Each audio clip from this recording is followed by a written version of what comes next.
Myth debunked. Check. Horned helmets, still here. 3-second memory fish, useless. 10% brain caps, debunked. What's in this one? Oh, recalled. Inventory complete, going out of business. Hey there. Tonight we're going to explore 50 things that most people think they know, but don't. Vikings with horned helmets, goldfish with 3-second memories, the idea that we only use 10% of our brains. But here's the thing. Almost all of it is wrong. Tonight, we're setting the record straight on a century's worth of misconceptions, and I think you'll be surprised by how much of what you believe turns out to be myth. Now settle into comfort, let your mind and body relax, and let's explore tonight's topic together. 1. Vikings never wore horned helmets. If you picture a Viking warrior, chances are you're imagining a fierce fighter with a horned helmet, but that image is completely invented. Archaeological evidence from the Viking Age shows no trace of horned helmets in battle. The myth actually originated in the 19th century, when costume designers for Richard Wagner's opera cycle created dramatic horned helmets for theatrical effect. The British Museum's extensive Viking collections confirm that real Viking helmets were simple, practical iron caps designed for protection, not decoration. Some ceremonial helmets from earlier Bronze Age cultures did feature horns, but these predate the Vikings by over 1,000 years and were never used in combat. The horned helmet image stuck because it looked dramatic and barbaric, perfect for storytelling. It's one of history's most persistent visual myths, repeated in countless movies, books, and Halloween costumes. But real Vikings valued function over flair, and horns on a helmet would have been a dangerous liability in close combat, giving opponents something to grab. 2. Napoleon wasn't short. He was actually average height for his time. The idea of Napoleon as a tiny, power-hungry dictator compensating for his size is one of history's great smear campaigns. Historical records from the National Archives of France show that Napoleon stood around 5 feet 6 inches tall, which was perfectly average for a Frenchman in the early 1800s. The confusion came from several sources. First, French inches were slightly longer than English inches, so British newspapers reporting his height made him sound shorter than he was. Second, Napoleon surrounded himself with elite Imperial Guard soldiers who were selected specifically for being tall and imposing, making him appear smaller by comparison. Third, British propaganda during the Napoleonic Wars deliberately portrayed him as diminutive and childish, creating caricatures that emphasized his supposed lack of stature. The nickname Le Petit Caporal didn't help, but it was actually a term of endearment from his soldiers, referring to his humble origins, not his height. This manufactured image was so effective that it's persisted for over 2 centuries, turning a man of average build into history's most famous short person. 3. Goldfish have memories lasting months, not seconds. The 3-second goldfish memory is one of those facts everyone knows, and it's completely false. Research from the University of Oxford and other institutions has demonstrated that goldfish can remember things for at least 3 months, possibly longer. In controlled experiments, goldfish have been trained to push levers at specific times to receive food, and they remember these learned behaviors weeks later. They can recognize their owners, distinguish between different shapes and colors, and even learn to navigate mazes. Scientists have found that goldfish have spatial memory, allowing them to remember the layout of their environment and find food sources they've located before. They respond to classical conditioning just like Pavlov's dogs, associating sounds or lights with feeding time. Their brains contain a structure called the telencephalon, which processes memory and learning. The 3-second myth likely persists because goldfish swimming in circles in a small bowl appear to be discovering their surroundings anew each time. But that's not memory failure. That's just boredom and poor living conditions. Goldfish are far more intelligent than we give them credit for. 4. Chameleons don't change color to blend in with their surroundings. They usually do it to communicate and regulate temperature. While it's true that chameleons can change color dramatically, the popular belief that they're constantly camouflaging themselves is largely a misconception. According to research published in Nature Communications, chameleons change color primarily for social signaling. Males brighten and intensify their colors to attract mates or warn off rivals, while defeated or submissive chameleons turn darker and duller.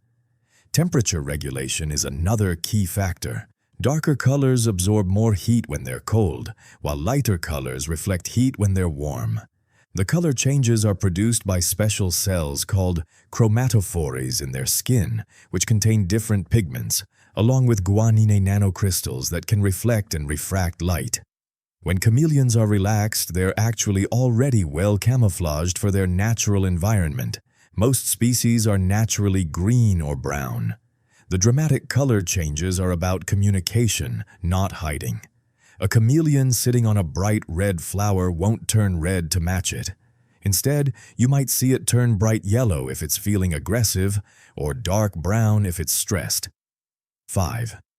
Humans didn't evolve from chimpanzees. We share a common ancestor that lived 6 to 8 million years ago. This is one of the most misunderstood concepts in evolutionary biology. The Smithsonian Human Origins Project makes it clear. Humans and modern chimpanzees are like cousins, not parent and child. Both species descended from an ancient primate that no longer exists. Around 6 to 8 million years ago, this common ancestor's population split into separate groups that evolved along different paths. One lineage eventually led to modern chimpanzees and bonobos, while the other led through various hominin species, Australopithecus, Homo habilis, Homo erectus, and others, eventually arriving at Homo sapiens. Evolution isn't a ladder with chimps on one rung and humans at the top. It's a branching tree where every living species is on the tip of its own branch. Modern chimpanzees have been evolving just as long as we have, adapting to their own environmental pressures. We share about 98.8% of our DNA with chimps, which reflects our relatively recent common ancestry, but that missing 1.2% represents millions of years of separate evolution. Neither species is more or less evolved than the other. We're just evolved differently. 6. White light is actually all colors combined. A prism proves it by splitting them apart. When Isaac Newton passed sunlight through a glass prism in 1666, he demonstrated something revolutionary. What appears as pure white light is actually a mixture of all visible wavelengths. Physics research from UC Berkeley confirms that white light contains red, orange, yellow, green, blue, indigo, and violet light traveling together. The prism works by refracting each wavelength at a slightly different angle. Red light bends least, violet bends most, spreading them into the familiar rainbow spectrum. You can reverse the process by using another prism to recombine the separated colors back into white light. This is fundamentally different from mixing paints, where combining all colors produces muddy brown. Paint works through subtraction. Each pigment absorbs certain wavelengths and reflects others. Light works through addition. Combining all wavelengths produces white.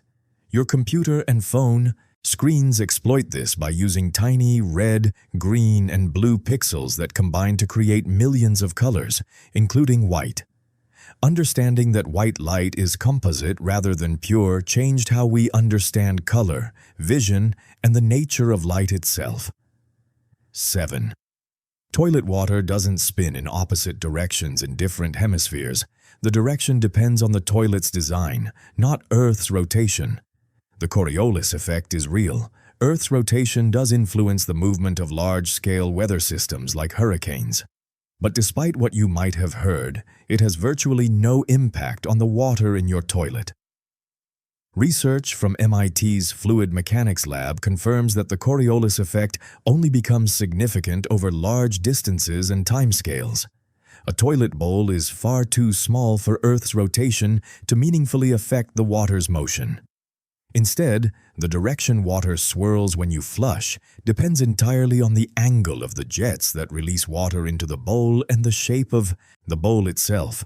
Some toilets are designed with jets angled clockwise, others counterclockwise, and many just create turbulent, non-circular flow. You can find toilets that swirl in either direction in both hemispheres. The same applies to sink drains and bathtubs. Any swirl pattern you see is due to the drain's design, residual motion in the water, or even slight imperfections in how the basin was manufactured. The Coriolis myth persists because it sounds scientifically plausible and fits with what people know about hurricanes, but physics simply doesn't scale that way. 8. The Great Wall of China isn't visible from space with the naked eye, but city lights are. This is one of the most repeated myths about space observation, and astronauts have consistently debunked it. NASA confirms that from low Earth orbit, the Great Wall is nearly impossible to see without magnification because it's narrow and made of materials that blend with the surrounding landscape. The wall is about 20 feet wide on average, far too thin to be distinguished from a couple 100 miles up. What is visible from space? Cities lit up at night, large-scale human alterations to landscapes like deforestation, and major geographical features like rivers and mountain ranges. Chinese astronaut Yang Liwei reported that he couldn't see the Great Wall during his orbital flight, despite specifically looking for it. The myth likely started from a passing comment that the wall might be visible from the moon, which spiraled into claims about visibility from space in general.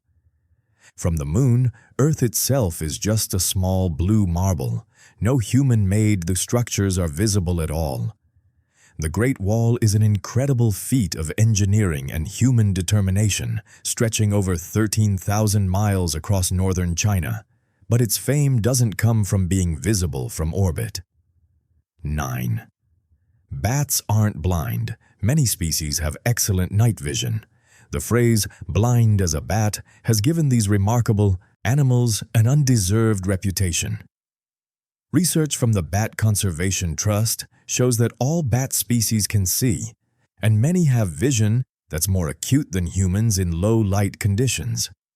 Bats have eyes adapted for nighttime activity, with high concentrations of rod cells that detect light even in near darkness. So why do we think they're blind? Because many bat species rely heavily on echolocation, a sophisticated biological sonar system where they emit high-frequency sounds and listen to the echoes to navigate and hunt.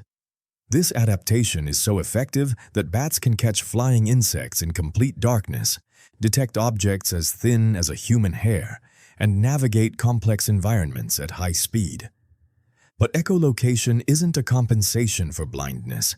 It's an additional sense that gives bats capabilities beyond vision alone.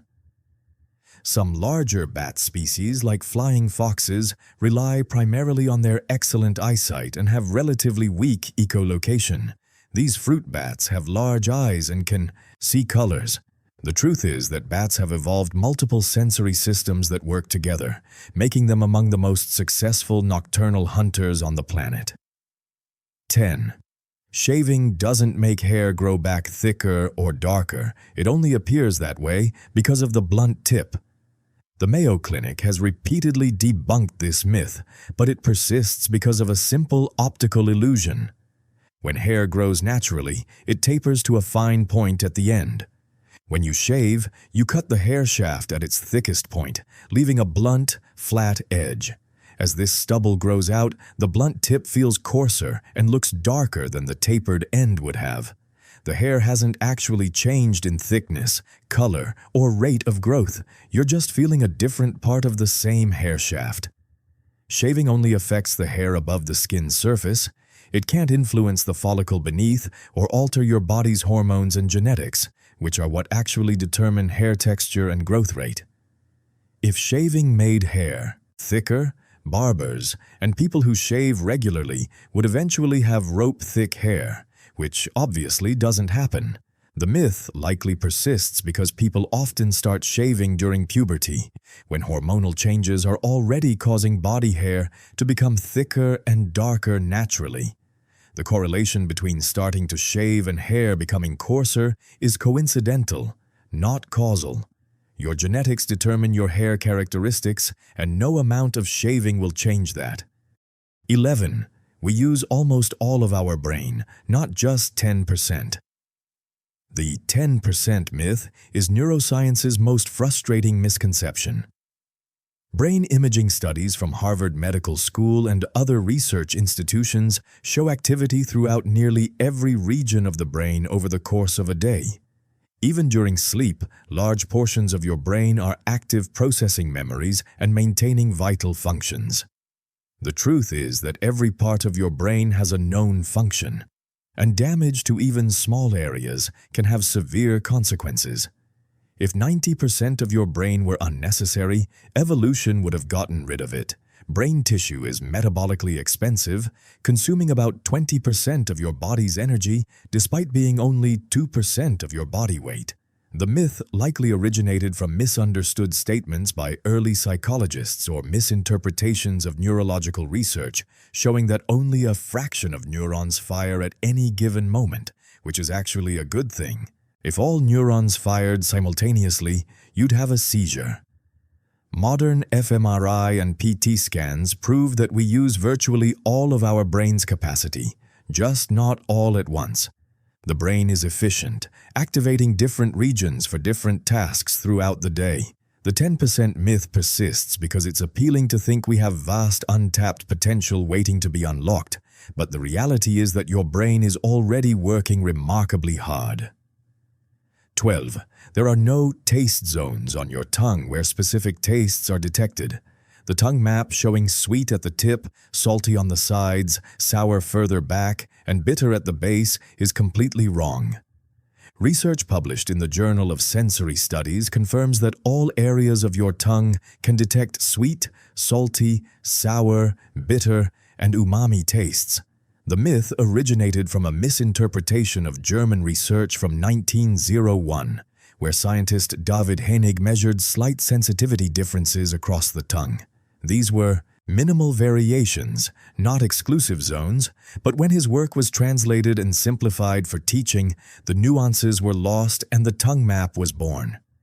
In reality, taste receptor cells are distributed across your entire tongue, palate, and throat. You have thousands of taste buds containing multiple types of receptor cells, each capable of detecting different taste molecules. While there might be very slight variations in sensitivity, maybe the tip of your tongue is marginally more sensitive to sweet compounds. Every taste bud can respond to every basic taste. The 5 basic tastes work together to create the complex flavor experiences you perceive.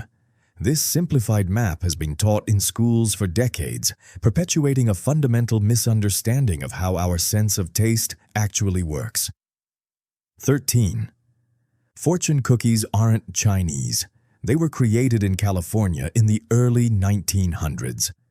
If you've ever finished a meal at a Chinese restaurant with a fortune cookie, you've participated in a tradition that has nothing to do with China. The Smithsonian Institution's research traces fortune cookies to Japanese immigrants in California around 1900. The most likely inventor was Makoto Hagiwara, who served them at the Japanese Tea Garden in San Francisco's Golden Gate Park. Another contender is David Young, founder of the Hong Kong Noodle Company in Los Angeles, who claimed to have invented them in 1918. What's certain is that fortune cookies were inspired by Japanese senbei crackers and omikuji fortune-telling papers from temples. They became associated with Chinese restaurants during World War II, when Japanese Americans were interned and Chinese restaurant owners adopted the cookies. After the war, fortune cookies had become so linked with Chinese American cuisine that the association stuck. If you go to China today, you won't find fortune cookies in traditional restaurants. They're seen as an American novelty. The fortune cookie is actually a perfect example of cross-cultural adaptation and immigrant innovation, a fusion food that became so embedded in American Chinese cuisine that its true origins were almost forgotten. 14. Sugar doesn't cause hyperactivity in children. Despite what countless parents believe, scientific studies have found no direct link between sugar intake and hyperactive behavior. Research published in JAMA analyzed multiple controlled studies where children were given either sugar or artificial sweeteners without parents knowing which, and there was no difference in behavior between the groups. So why does the myth persist? Psychology offers an answer: expectation and context. When parents expect their children to become hyperactive after eating sugar, they're more likely to interpret normal childhood energy as hyperactivity. Additionally, sugary treats are often given during exciting events, like birthday parties, where children are naturally energetic due to social stimulation, new activities, and altered routines. The correlation between sugar and excitement is circumstantial, not causal. Some studies even suggest that parents who believe in the sugar hyperactivity connection rate their children as more hyperactive after being told they consumed sugar, even when they didn't. That said, sugar isn't exactly healthy. It contributes to obesity, dental problems, and energy crashes, but it doesn't turn children into uncontrollable bundles of energy. The hyperactivity you observe is more likely from the exciting environment than from the dessert itself. 15. Diamond isn't the rarest gemstone. Painite and alexandrite are far harder to find. Diamonds have been marketed as rare and precious for over a century, but the Gemological Institute of America confirms they're actually one of the more common gemstones. Large deposits exist in Africa, Russia, Canada, and Australia, and millions of carats are mined every year. The perception of rarity was largely created by De Beers marketing campaigns in the 20th century, which controlled supply and convinced generations that diamonds were essential for engagement rings. Meanwhile, truly rare gems like painite were so scarce that for decades only a handful of specimens existed worldwide. Alexandrite, which changes color from green in daylight to red under incandescent light, is found in very limited locations and in small quantities. Other rare gems include taphite, musgravite, and red beryl, most of which are known only to serious collectors. These stones can command higher prices than diamonds of comparable size and quality. Diamonds do have unique properties. They're the hardest naturally occurring substance and have exceptional optical qualities, but rarity isn't one of them. The diamond industry's success lies in brilliant marketing, not geological scarcity. When you buy a diamond, you're purchasing a stone that's valuable by consensus and tradition, not because it's genuinely rare. 16. The sky isn't blue when you're in space. Without atmosphere, it appears completely black. NOAA's atmospheric research explains that our blue sky is entirely a product of Earth's atmosphere. Sunlight contains all visible wavelengths, but when it enters the atmosphere, it collides with nitrogen and oxygen molecules. This causes Rayleigh scattering, where shorter blue wavelengths scatter in all directions more effectively than longer red wavelengths. The scattered blue light reaches your eyes from every direction, creating the appearance of a blue dome overhead. In space, there's no atmosphere to scatter light. Sunlight travels directly from the sun without being scattered by particles, so the sky appears black while the sun itself blazes brilliant white. Astronauts report this as one of the more disorienting aspects of spacewalks, looking up and seeing infinite blackness with stars visible even during the day. The blue sky is so fundamental to our Earth-bound experience that its absence in space feels profoundly alien. On the Moon, which has no atmosphere, the sky is always black regardless of whether the sun is up. This is why Apollo mission photos show black skies behind the bright lunar surface. 17. Earth isn't perfectly round. It bulges slightly at the equator because of its rotation. If you picture Earth as a perfect sphere, you're close but not quite right. NASA Earth Observatory confirms that Earth is actually an oblate spheroid, meaning it's slightly squashed at the poles and bulging at the equator. The difference is subtle but measurable. The equatorial diameter is about 27 miles larger than the polar diameter. This happens because Earth rotates on its axis once every 24 hours, creating centrifugal force that pushes material outward at the equator where rotational speed is greatest. At the poles, there's no rotational movement, so there's no outward force. The effect is small enough that Earth still appears round to the eye, but it's significant enough to affect satellite orbits, GPS calculations, and measurements of altitude. Mountains near the equator are technically farther from Earth's center than higher latitude mountains of the same elevation above sea level. This bulge is also why Mount Chimborazo in Ecuador, despite being shorter than Everest in elevation, is actually the farthest point from Earth's center. The planet's shape is dynamic too, not fixed, continuing to adjust slowly as the distribution of mass changes from ice melting, continental drift, and the movement of water. Earth is a dynamic, rotating body, not a static sphere.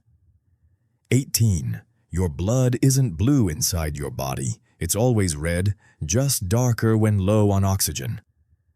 The myth that deoxygenated blood is blue probably comes from the appearance of veins through your skin, which often look bluish. The Cleveland Clinic explains that this is purely an optical effect caused by how light penetrates and reflects through skin tissue. Light wavelengths interact with skin differently. Red light penetrates deeper, while blue light is more readily scattered and reflected back.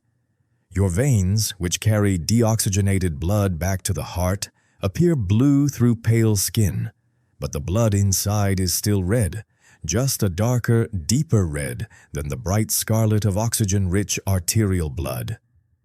Hemoglobin, the protein in red blood cells that carries oxygen, is what gives blood its color. When bound to oxygen, hemoglobin is bright red. When it releases oxygen to your tissues, it becomes darker red, almost maroon. It never turns blue. If human blood were actually blue at any point, you'd see blue blood when you cut yourself deeply enough to reach veins, but you don't. Some creatures do have blue blood, horseshoe crabs, and some mollusks use copper-based hemocyanin instead of iron-based hemoglobin, but humans are firmly in the red blood camp. The persistence of this myth shows how easily visual illusions can override logical thinking. 19. George Washington didn't have wooden teeth. His dentures were made of ivory, gold, and human teeth.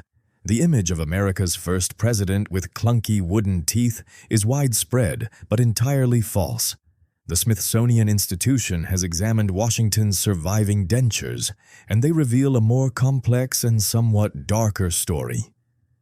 Washington suffered from dental problems throughout his life and wore multiple sets of dentures made from various materials: hippopotamus ivory, elephant ivory, lead, gold wire, and brass screws, along with human teeth purchased from other people, possibly including enslaved individuals.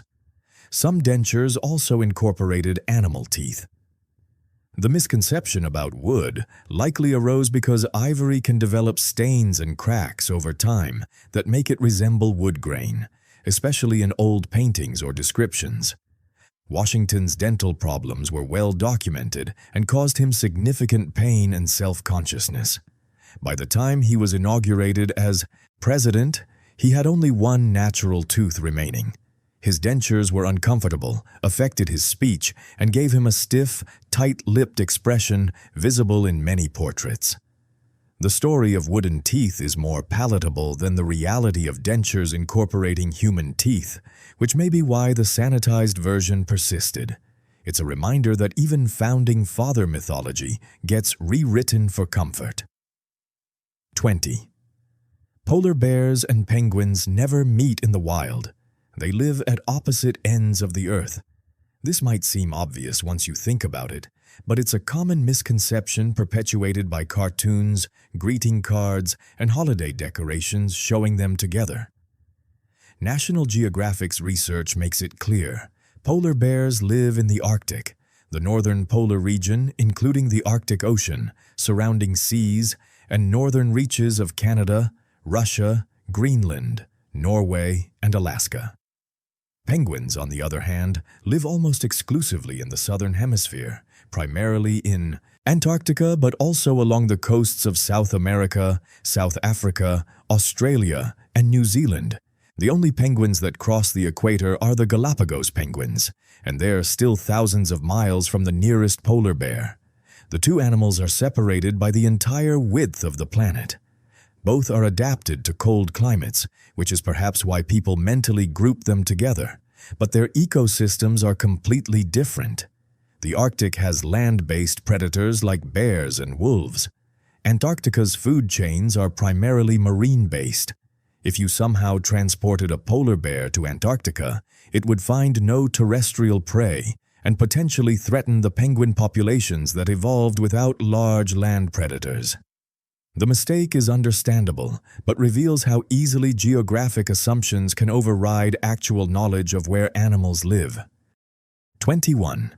Bananas don't grow on trees, they grow on giant herbs. If you've ever seen a banana plantation, you might be forgiven for thinking you're looking at trees, but botanically speaking, you're not. Research from Kew Gardens confirms that banana plants are actually the world's largest herbaceous plants. The apparent trunk is not wood at all. It's a pseudostem made of tightly packed leaf bases, more like a massive celery stalk than a tree trunk. There's no woody tissue inside. The plant's true stem is actually underground, a structure called a rhizome, from which the visible plant grows. After a banana plant produces fruit, that particular shoot dies back, and new shoots emerge from the rhizome to continue the cycle. This makes bananas more closely related to grasses, ginger, and orchids than to actual trees.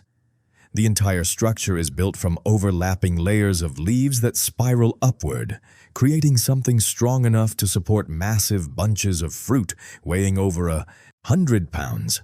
Some banana plants can grow 20 feet tall or more, making them by far the largest plants without woody stems. This classification might seem like botanical nitpicking, but it reflects the fundamental structure and growth pattern of these remarkable plants. When you eat a banana, you're eating the fruit of a giant herb, not a tree, a distinction that changes how you think about the plant entirely. 22. Honey never spoils. Archaeologists have found 3,000-year-old honey in Egyptian tombs that was still perfectly edible. Honey is one of nature's most remarkable preservatives, and its immortality comes from a unique combination of chemical properties. The British Museum's excavations in Egypt have uncovered sealed jars of honey thousands of years old, and when analyzed, the honey was found to be perfectly preserved and theoretically safe to eat. Why doesn't honey spoil? First, it's extremely low in moisture, typically less than 18% water, which means bacteria and microorganisms can't grow because there's not enough water for them to survive. Second, honey is highly acidic, with a pH between 3 and 4.5, creating an environment that's hostile to most pathogens. Third, bees add an enzyme called glucose oxidase to honey, which produces hydrogen peroxide as a byproduct, giving honey antimicrobial properties. Fourth, the high sugar concentration creates an osmotic effect that draws water out of any microorganism that tries to grow.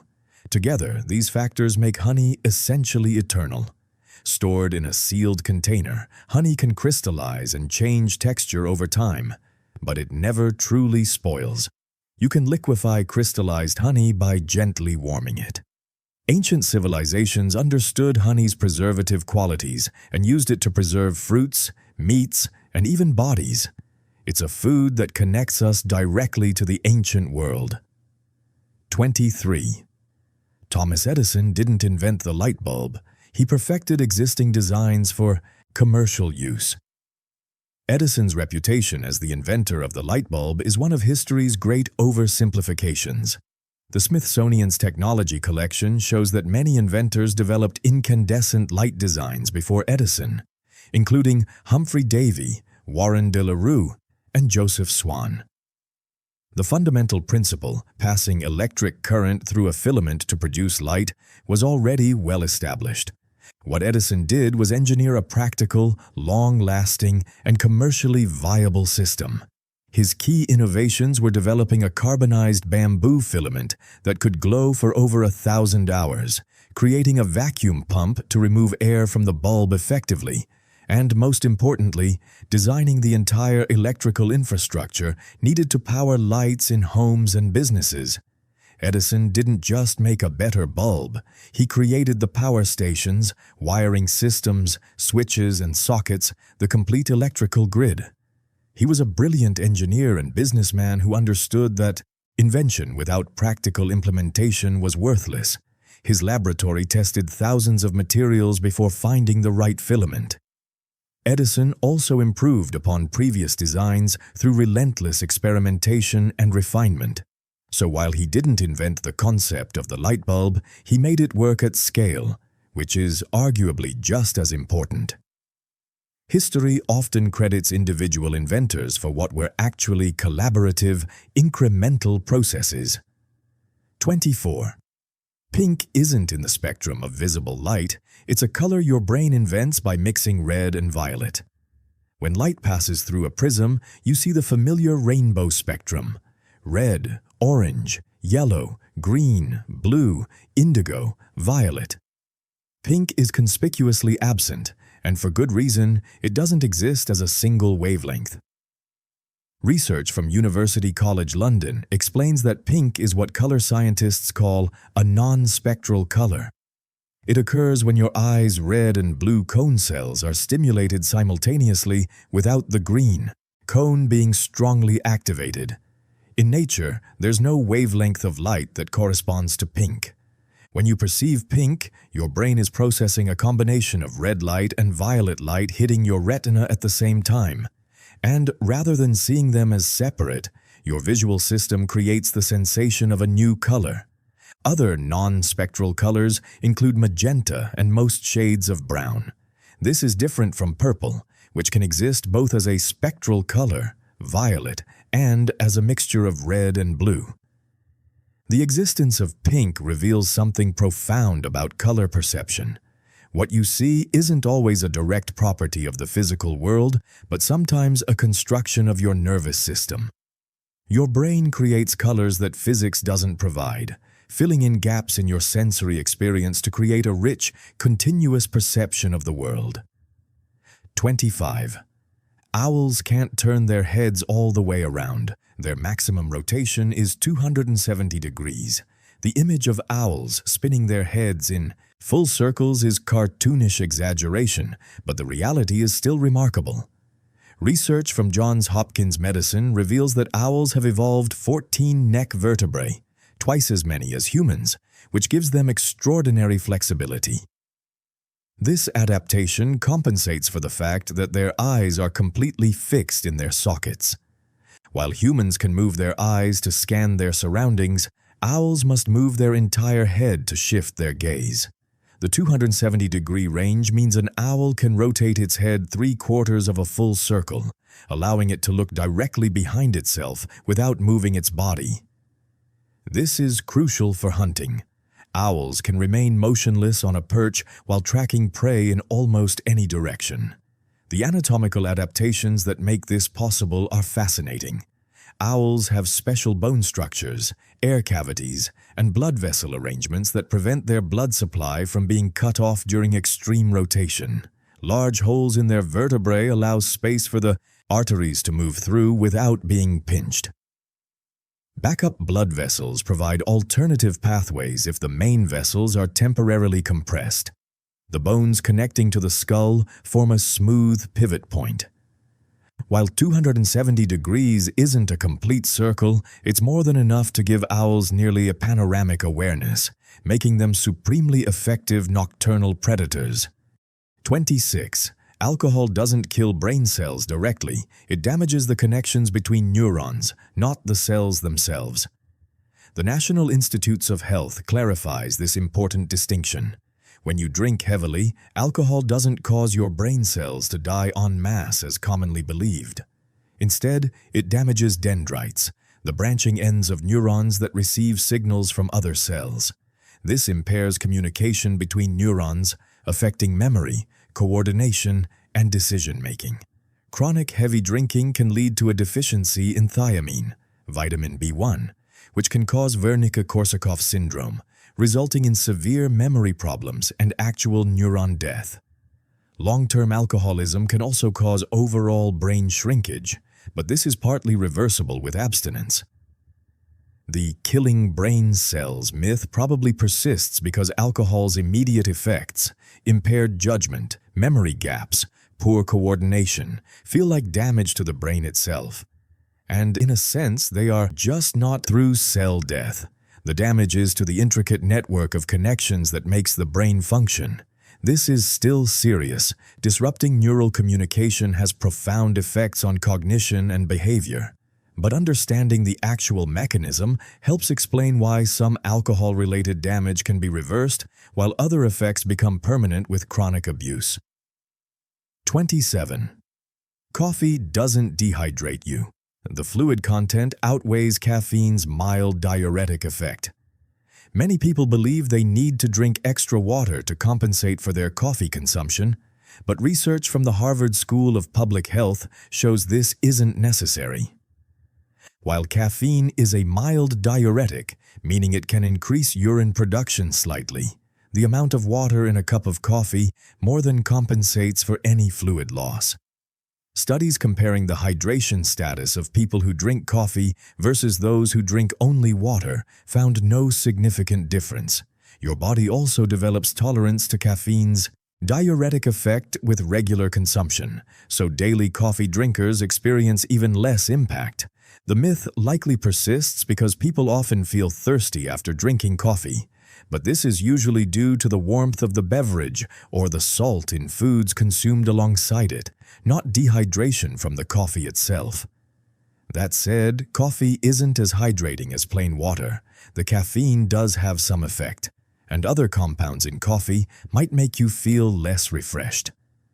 But moderate coffee consumption, defined as 3 to 4 cups per day, contributes meaningfully to your daily fluid intake. You don't need to drink a glass of water for every cup of coffee. Coffee counts toward your hydration, not against it, though water remains the ideal hydration choice. 28. Camels store fat, not water, in their humps. The fat fuels their metabolism during long desert journeys when food is scarce. The image of camels using their humps as water tanks is appealing but wrong.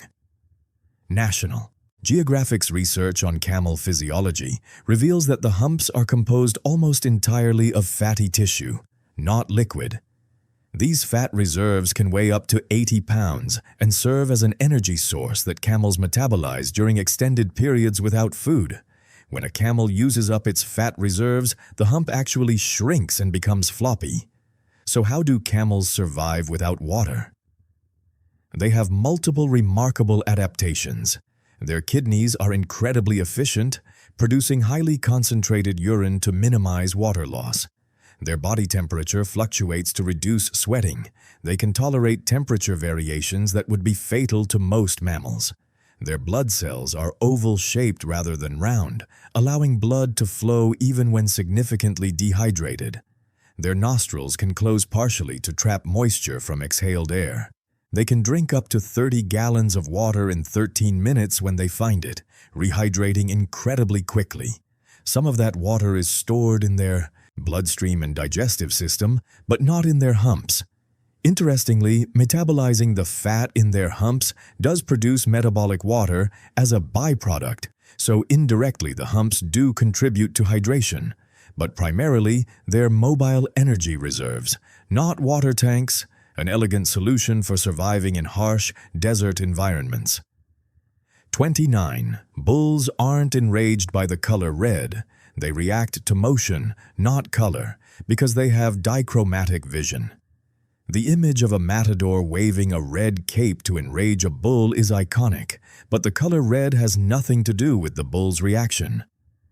Research from the University of Illinois confirms that cattle, including bulls, have dichromatic vision, meaning they primarily see yellows, blues, and greens. They can't distinguish red from green the way humans with normal color vision can. In bullfighting, the muleta, the cape, is red for tradition and visibility to the audience, not because it enrages the bull. What actually provokes the bull is the movement of the cape and the threatening behavior of the matador. If you waved a blue cape or a white cloth in the same manner, the bull would react identically.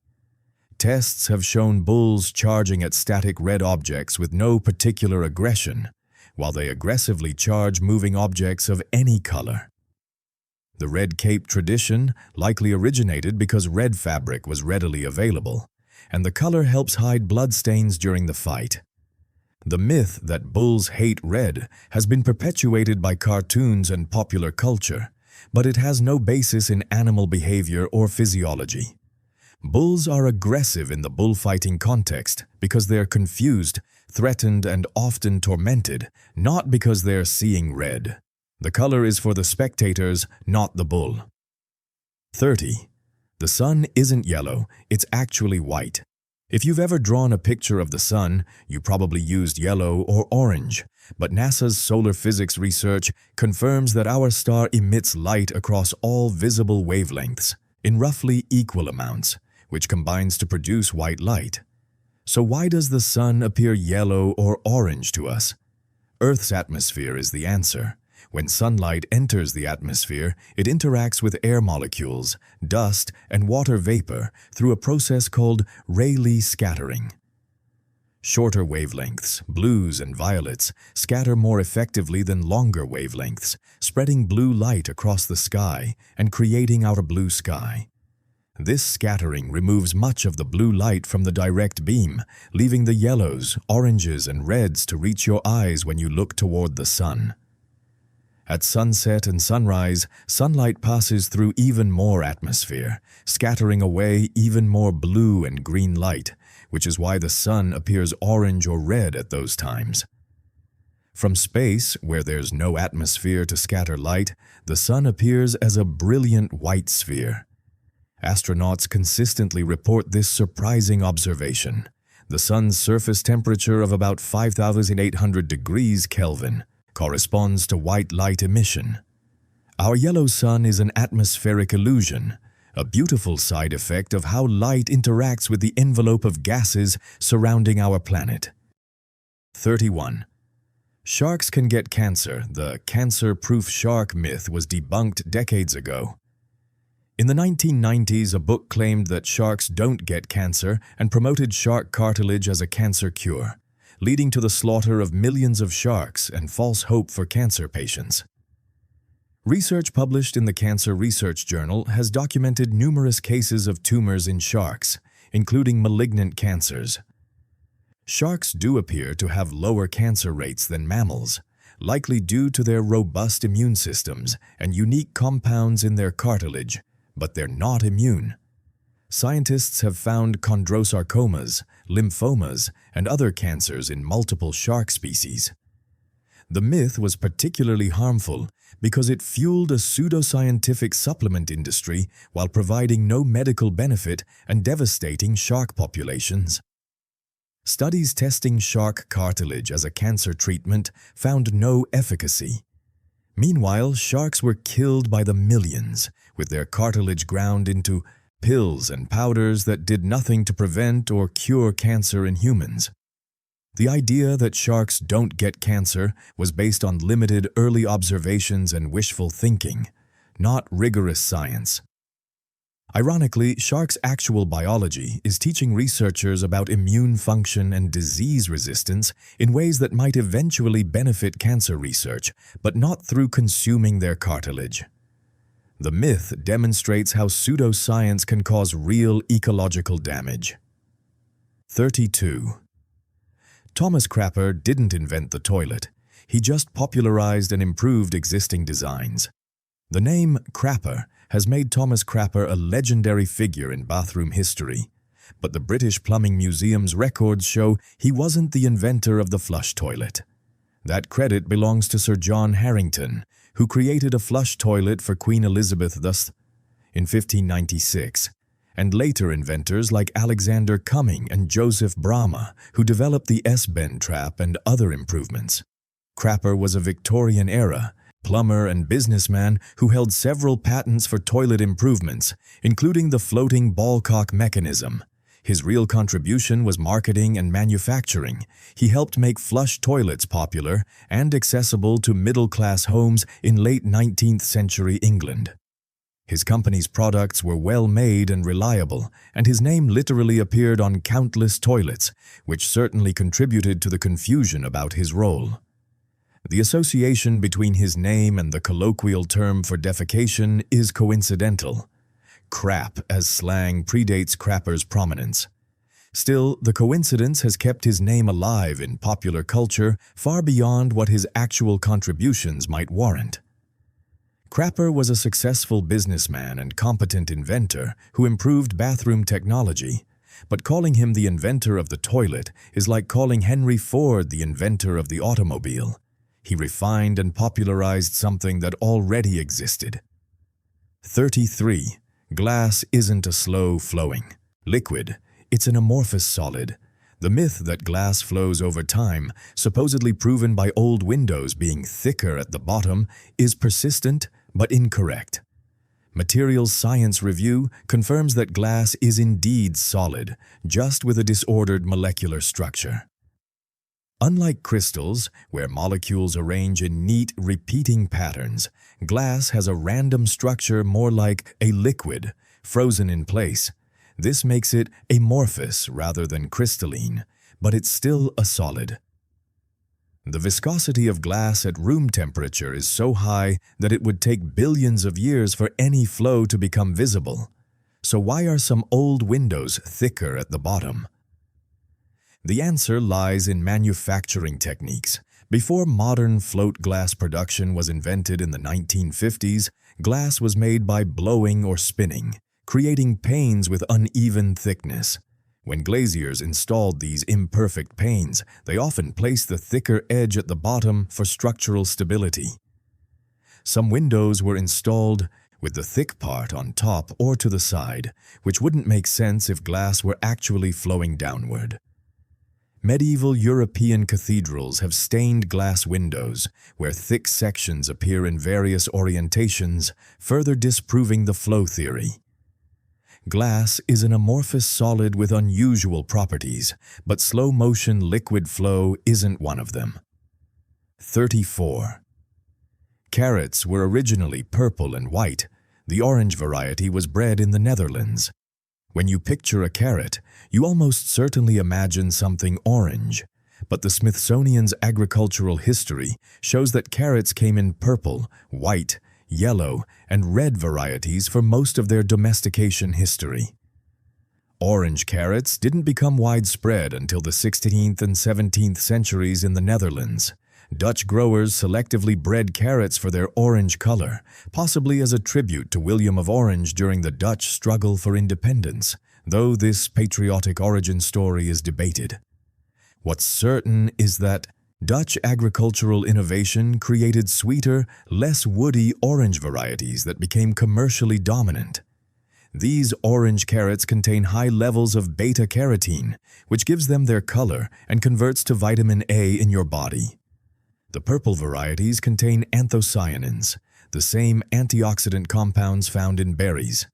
Today, specialty markets often sell heritage carrots in the original purple, white, and yellow colors, and they taste subtly different from modern orange carrots. The purple ones tend to be earthier, while yellow varieties are often milder and sweeter. The orange carrot's success is a testament to agricultural selection and marketing. It became so ubiquitous that most people don't even know carrots come in other colors. It's a reminder that many foods we consider natural are actually the result of centuries of selective breeding. 35. Medieval people knew the earth was round. Only a few fringe groups believed in a flat earth. The idea that medieval Europeans believed in a flat earth is largely a myth created in the 19th century. Historical records from the University of Cambridge show that educated people throughout the medieval period understood Earth was spherical. Ancient Greek scholars like Pythagoras, Aristotle, and Eratosthenes had established Earth's roundness centuries earlier, and this knowledge persisted through the Roman Empire and medieval period. Christian scholars like Thomas Aquinas, Roger Bacon, and Bede all wrote about Earth as a sphere. The controversy during Columbus's voyage wasn't whether Earth was round. Everyone knew that, but how large it was and whether you could practically sail west to reach Asia. Columbus actually underestimated Earth's circumference. His critics were closer to correct. The flat Earth myth appears to have been popularized by writers like Washington Irving and Antoine Jean Letron, who used it to portray medieval people as superstitious and the church as anti-scientific. Some ancient cultures did have flat Earth cosmologies, and a few medieval texts mention them, but mainstream medieval scholarship accepted a spherical Earth.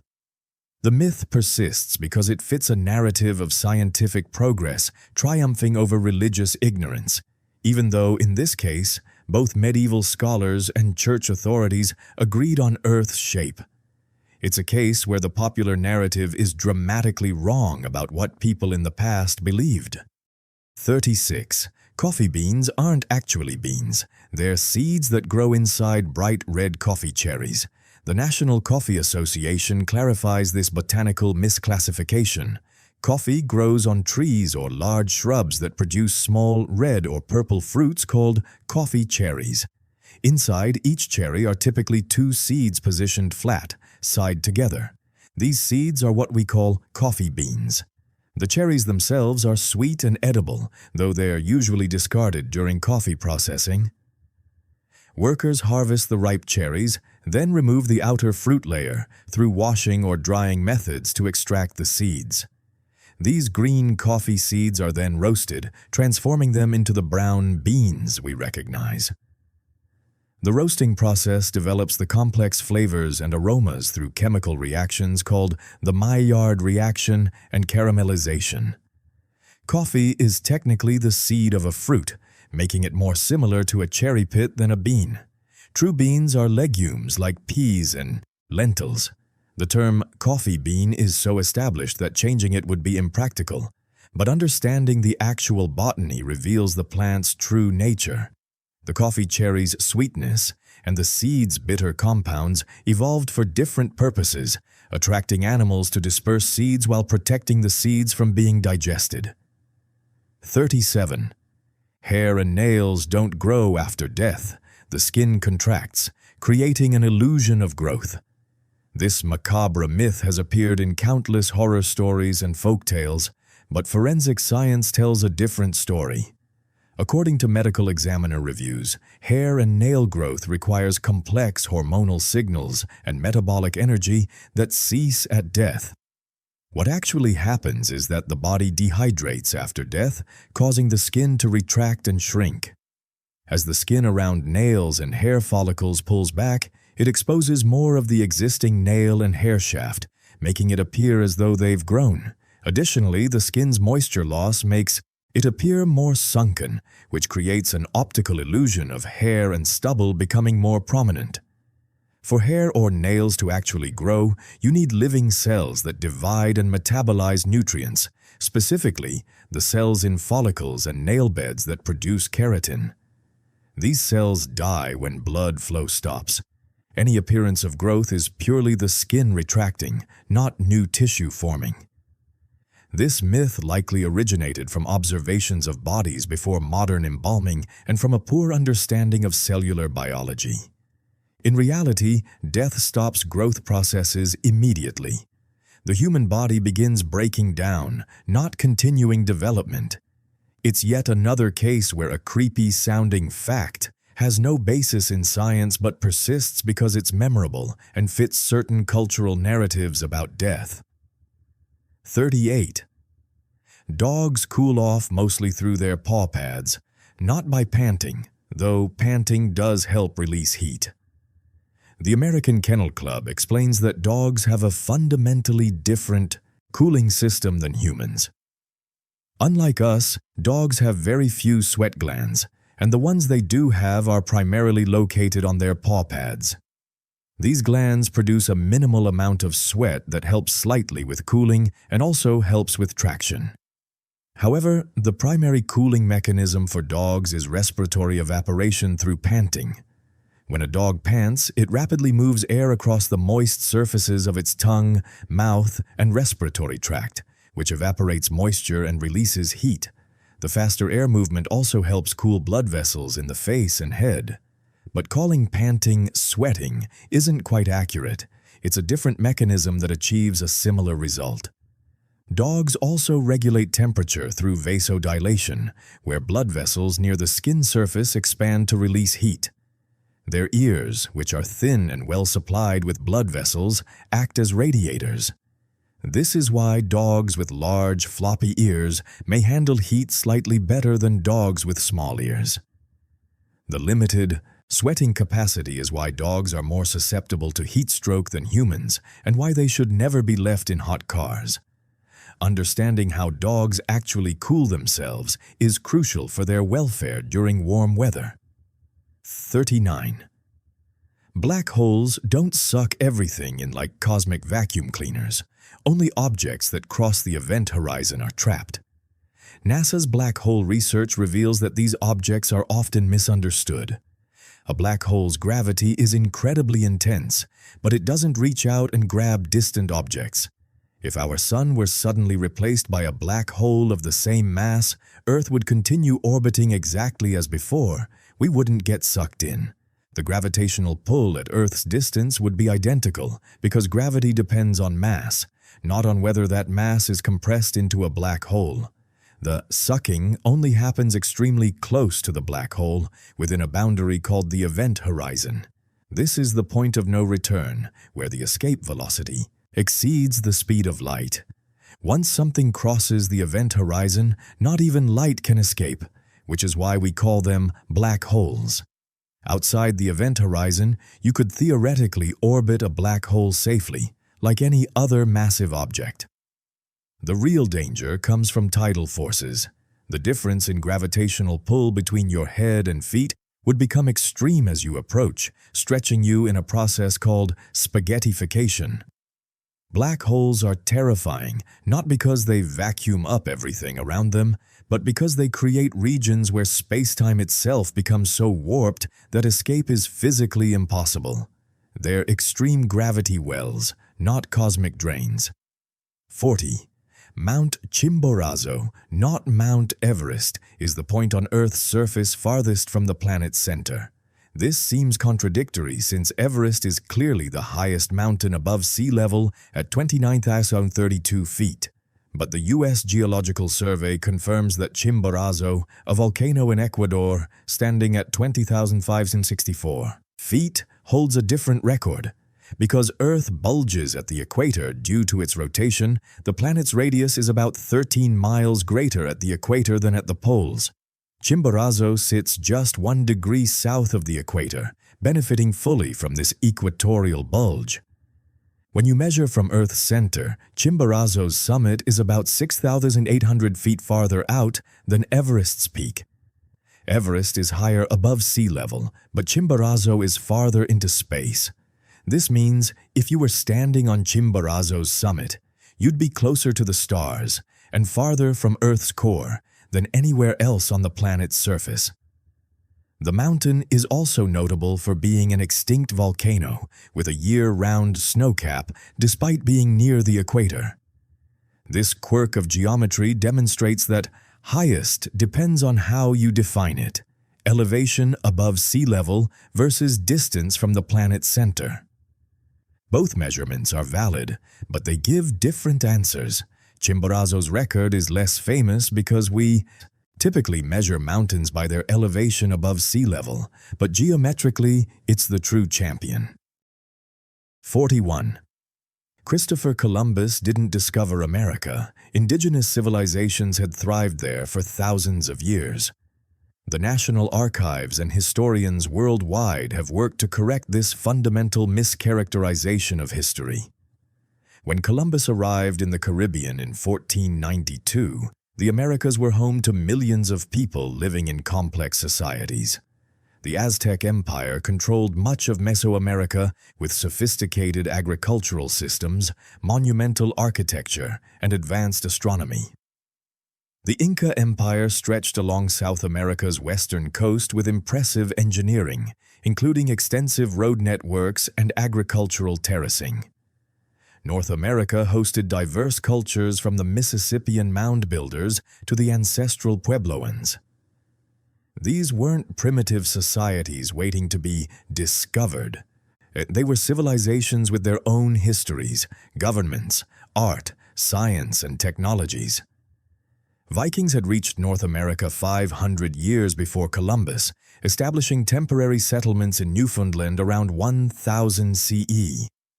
Even calling Columbus's voyages a discovery is Eurocentric. From the perspective of the people already living there, it was an invasion that would bring catastrophic consequences.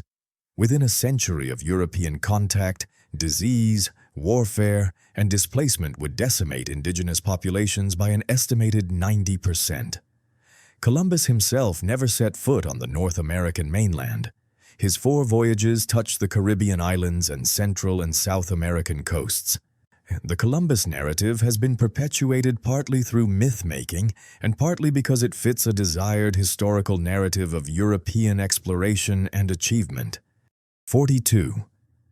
A day on Venus is longer than a year. The planet rotates incredibly slowly on its axis. Venus holds one of the solar system's strangest records, confirmed by NASA's Jet Propulsion Laboratory. It takes Venus about 243 Earth days to complete one full rotation on its axis, but only about 225 Earth days to orbit the Sun. This means a Venusian day is longer than a Venusian year. The slow rotation is thought to result from the planet's thick atmosphere and possibly from tidal forces from the Sun acting over billions of years. Venus's rotation has been gradually slowing throughout its history. What makes this even stranger is that Venus rotates backward compared to most planets. It spins clockwise when viewed from above, while Earth and most other planets spin counterclockwise. This retrograde rotation means the Sun rises in the west and sets in the east on Venus. If you could stand on Venus's surface, which you can't, because surface temperatures exceed 860 degrees Fahrenheit and atmospheric pressure is 90 times Earth's, you'd experience extraordinarily long days and nights. Of course, the thick cloud cover means you'd never actually see the Sun. Venus demonstrates that planetary rotation isn't uniform across the solar system, and the factors that determine a planet's spin are complex and influenced by its entire history of formation and evolution. 43. Antibiotics only fight bacteria, not viruses, so they're useless against colds and flu. The Centers for Disease Control has spent decades trying to educate the public about this crucial distinction. Yet antibiotic misuse remains rampant. Antibiotics work by targeting specific features of bacterial cells, disrupting their cell walls, interfering with protein synthesis, or blocking metabolic pathways. Viruses are fundamentally different. They're not even technically alive. They're genetic material wrapped in a protein coat, and they reproduce by hijacking your own cell's machinery. Because viruses don't have the cellular structures that antibiotics target, antibiotics have zero effect on viral infections. When you have a cold or the flu, taking antibiotics won't make you feel better faster, won't reduce symptoms, and won't prevent complications, unless those complications involve a secondary bacterial infection. What antibiotics will do is kill off beneficial bacteria in your gut, potentially, causing digestive issues and contribute to antibiotic resistance, one of the most serious threats to modern medicine. Resistant bacteria evolve when antibiotics are used unnecessarily, creating strains that no longer respond to treatment. Conditions like MRSA and drug-resistant tuberculosis are direct consequences of antibiotic overuse. The best treatment for viral infections is rest, fluids, and symptom management while your immune system does its work. Antibiotics are powerful and necessary for bacterial infections, but they're not universal medicine. 44. You don't swallow spiders in your sleep. That fact was deliberately made up in the 1990s.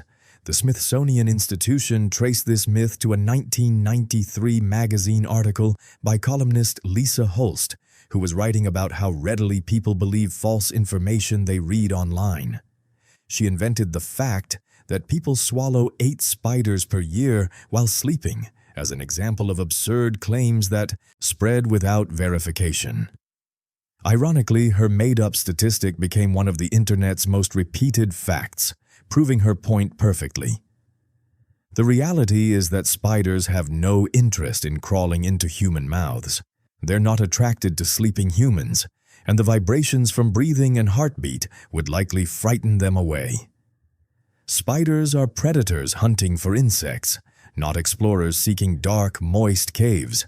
They're also quite good at avoiding danger, and a sleeping human represents danger. The few spiders typically found inside homes are not the aggressive, face-seeking creatures people imagine. They're more concerned with finding insects to eat and avoiding being squashed. Even if a spider did approach your face while you slept, the air movement from your breathing would likely deter it. The myth persists because it's delightfully disturbing and specific enough to sound plausible.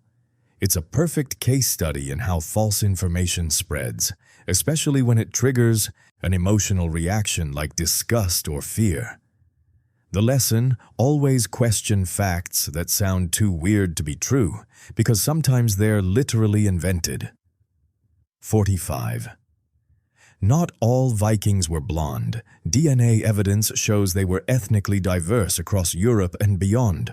The stereotypical image of Vikings as uniformly tall, blonde, blue-eyed Scandinavians is a romanticized oversimplification. Anthropological research from the University of Copenhagen, based on DNA analysis of Viking age remains, reveals a much more diverse population. Vikings came from regions across Scandinavia, the Baltic, and even farther afield, and their appearance varied accordingly. Some had dark hair and brown eyes, others were red-headed, and yes, some were blonde. Viking society also incorporated people from conquered and traded with regions. There's evidence of Vikings with Southern European, Slavic, and even Middle Eastern ancestry. The Viking Age was characterized by extensive travel, trade, and intermarriage across enormous distances, from North America to the Middle East. The term Viking described an occupation, raiding, trading, and seafaring, not a specific ethnic group. A person could go Viking as an activity, and Viking expeditions included people from various backgrounds. The genetic diversity makes sense when you consider that Viking settlements stretched from Newfoundland to Constantinople. They weren't an ethnically pure group, but a seafaring culture that absorbed influences and people from everywhere they traveled. The blonde stereotype was amplified by 19th-century nationalism and romanticization of Norse heritage, particularly in Germanic countries. Real Vikings would have looked far more varied than Hollywood suggests. 46. Venom and poison aren't the same thing. Venom is injected through fangs or stingers, while poison is absorbed or ingested. The Smithsonian's biological research clarifies this important distinction. Venomous animals actively deliver toxins through specialized anatomical structures like fangs, stingers, spines, or harpoons. Snakes, spiders, scorpions, jellyfish, and cone snails are venomous. They inject their toxins when threatened or hunting. Poisonous organisms, by contrast, contain toxins that affect you only if you eat, touch, or absorb them. Poison dart frogs, many plants, and pufferfish are poisonous. They're harmful if consumed but won't actively attack you. The distinction matters practically. If it bites or stings you and you get sick, it's venomous. If you bite or touch it and get sick, it's poisonous. Some creatures are both. Certain snakes have venomous bites and poisonous flesh. The confusion between terms is understandable since both involve toxins, but the delivery mechanism is fundamentally different. This distinction reflects different evolutionary strategies. Venomous animals use toxins offensively for predation or defensively for protection. while poisonous organisms use toxins purely for defense, hoping predators will learn to avoid them. Understanding the difference helps assess actual risk in nature encounters. 47. A penny dropped from a skyscraper wouldn't kill you. Air resistance slows it to non-lethal speeds. This urban legend has persisted for decades, with dire warnings about pennies becoming deadly projectiles when dropped from buildings like the Empire State Building. But physics doesn't support the fear. Mythbusters and various physicists have calculated and tested this scenario. A penny's terminal velocity, the maximum speed it reaches when air resistance equals gravitational acceleration, is only about 30 to 50 miles per hour. At that speed, a penny would sting and might leave a small welt, but it wouldn't penetrate skin or cause serious injury. The penny's flat shape, lightweight, about 2.5 grams, and tumbling motion as it falls all create significant air resistance that limits its speed. Compare this to a bullet, which has an aerodynamic shape and much greater mass. Additionally, wind currents around tall buildings make it unlikely a dropped object would fall straight down. It would likely drift and possibly never hit someone on the ground at all. That said, dropping objects from height is still dangerous and illegal because other objects, like heavier coins, tools, or debris, could cause injury, and there's always the risk of causing panic or accidents. The penny scenario specifically, however, is not the murder weapon it's been made out to be. It's another case where intuition suggests something should be dangerous, but the physics works out differently than expected. 48. Einstein didn't help build the atomic bomb. His only contribution was co-signing a letter recommending research. According to the Atomic Heritage Foundation, Einstein's role in the Manhattan Project has been greatly exaggerated. In 1939, physicist Leo Szilard convinced Einstein to sign a letter to President Franklin Roosevelt warning that Nazi Germany might develop atomic weapons and recommending that the United States begin its own nuclear research. The letter helped prompt the government to fund atomic research, eventually leading to the Manhattan Project. But Einstein himself didn't work on the bomb's development. In fact, the U.S. government considered him a security risk due to his pacifist views and political associations, and he was explicitly excluded from the secret weapons program. Einstein was a theoretical physicist whose work on mass energy equivalence provided part of the scientific foundation for understanding nuclear reactions. But so did research by many other scientists. The work of building the bomb was done by physicists like Robert Oppenheimer, Enrico Fermi, and many others at Los Alamos. Einstein later expressed regret about signing the letter, calling it the greatest mistake of his life, and became an advocate for nuclear disarmament. His association with the bomb is largely due to his famous equation E=mc2, which relates mass and energy, and his early recommendation for research, but he was neither an architect nor a builder of atomic weapons. 49. Seasons exist because of Earth's axial tilt, not because of changing distance from the Sun. This is one of the most common misconceptions about Earth's orbit, and NASA's educational materials address it directly. Many people assume we have summer when Earth is closest to the Sun and winter when it's farthest away. In reality, Earth's orbit is nearly circular. The difference between closest approach and farthest distance is only about 3 million miles out of 93 million, roughly 3% variation. This small change in distance has minimal effect on temperature. What actually causes seasons is Earth's 23.5-degree axial tilt. As Earth orbits the Sun, different parts of the planet are tilted toward or away from the Sun at different times of year. When the northern hemisphere tilts toward the Sun, it receives more direct sunlight and experiences longer days, summer. At the same time, the southern hemisphere tilts away, receiving less direct light and shorter days, winter. 6 months later, the situation reverses. Interestingly, Earth is actually closest to the Sun in early January, during winter in the Northern Hemisphere, which definitively proves distance isn't the primary factor. If it were, both hemispheres would experience summer and winter simultaneously. The tilt explanation also accounts for why the tropics don't experience distinct seasons the way temperate regions do. Near the equator, the angle of sunlight doesn't change much throughout the year. 50. Touching a baby bird won't make its mother abandon it. Most birds have a poor sense of smell. The Audubon Society has been working to dispel this harmful myth for years because it causes well-meaning people to leave injured baby birds to die rather than helping them. The myth claims that handling a baby bird will leave human scent on it, causing the parents to reject it. In reality, most birds have extremely limited olfactory abilities. They navigate by sight and sound, not smell. A mother bird couldn't detect human scent, even if she wanted to, and she wouldn't care if she could. Birds invest enormous energy in raising their young, weeks of incubating eggs, then more weeks feeding hungry chicks almost constantly. They're not going to abandon that investment because something touched their offspring. What will cause parents to appear to abandon a chick is human interference that goes too far.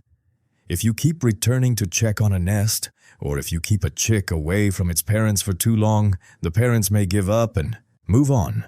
But brief, gentle contact to help a bird in trouble is fine. If you find a nestling, a baby bird without feathers, on the ground, the best thing to do is return it to its nest if you can safely reach it.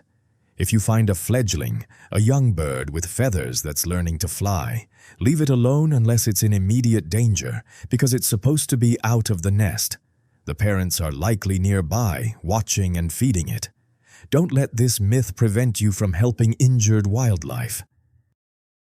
And there you have it, 50 things that challenged what you thought you knew. Some of these myths persist because they're useful shortcuts. Others survive because they sound plausible enough that no one bothers checking. A few were deliberate propaganda that outlived their purpose. But all of them show how easily misconceptions become accepted truth when repeated often enough. If you enjoyed exploring these misconceptions, please give this video a like and subscribe to the channel for more fact-filled content.